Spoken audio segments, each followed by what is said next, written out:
INFJs are one of the rarest of the 16 MBTI personality types. They are also walking enigmas. Although usually they are quiet and reserved, they can also be one of the most intimidating of all the 16 personalities. Here are 5 intimidating things that all INFJs do. Number 1, INFJs see through your facade. You are not fooling us. We can see the game you're playing, we know your insecurities, your weaknesses, but your secret is generally safe with us. In fact, we'd love to help you work on your weaknesses. After all, INFJs can see when you aren't living up to your full potential, and we think it's such a waste. You have so much more in you and your life could be so much better. The thing is that many people think that they are successfully hiding their weaknesses from the world. They put on a facade and divert the attention away from their weaknesses. This works most of the time for these people, but when they meet the INFJ, they know something is up almost immediately. The way the INFJ looks at them, almost like they're looking through them, tells them that the INFJ can see their deepest insecurities.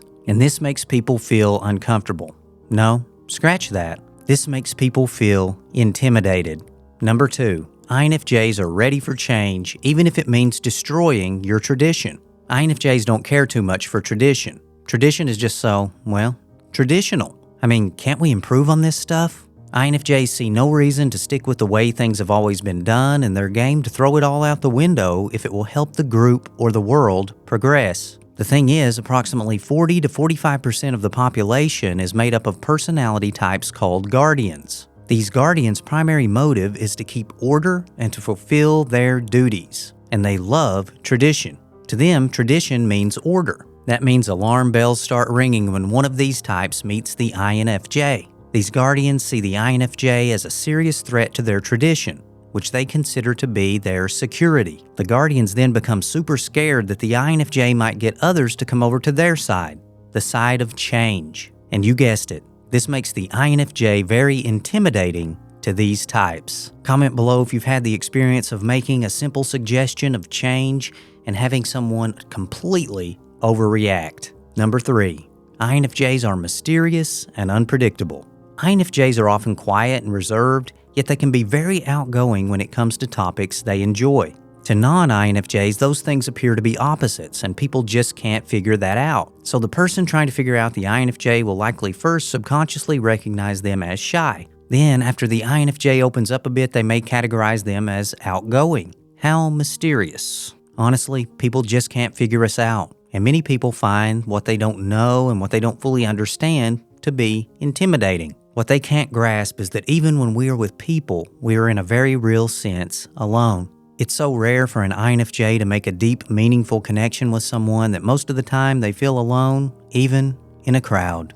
If this video is helping you, consider hitting the like button and subscribing to the INFJ Circle. Number 4, INFJs will tell you the truth, even if it hurts. INFJs are extroverted feelers, and often that's all people know about them. They appear caring and loving because they are caring and loving. But what people don't see is that they are also analytical and can be coldly logical. If you ask an INFJ for advice, you will get great and often eerily accurate advice. This is a good thing, and it's a strength of the INFJ.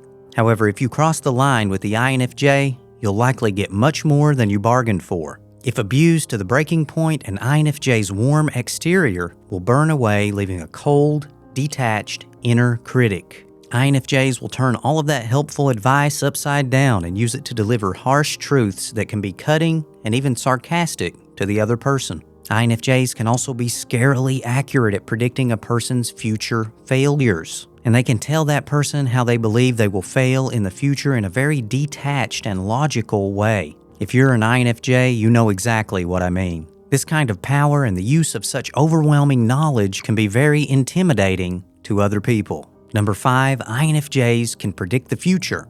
Sometimes. An INFJ's ability to predict future outcomes is not really magical, although the internet seems to think so. It's really just that our introverted intuition allows us to accurately predict human behavior through body language, human interaction, and patterns we've seen in the past. By putting all this information together, we can see the track that society, the world, and even individuals are on. INFJs can logically and intuitively see where the path of a particular person is leading them. And if it's a bad path, we can give them advice on how to correct it. This ties in directly with point number 1. The thing is, people have stories of their lives build up in their minds, things they tell themselves to make themselves feel safe and to give them purpose. However, an INFJ can see through a person's stories, and they can see what is truly holding the other person back. So the INFJ might offer advice that truly lets the other person know that the future outcome of their current actions is not good, and then give them a better plan of action. Sadly, if the person is not ready for change, and few are, they'll see this prediction as invasive rather than helpful. They will also be intimidated by the accuracy of the INFJ's remarks. Such is the life of an INFJ. As INFJs, we must learn to love ourselves and to embrace our amazing, and sometimes freaky, INFJ qualities. However, it is a fact that the INFJ's natural state can be quite intimidating to others. And, in turn, that can make us feel rejected, depressed, and lonely. If you've ever felt depressed as an INFJ, check out this video next.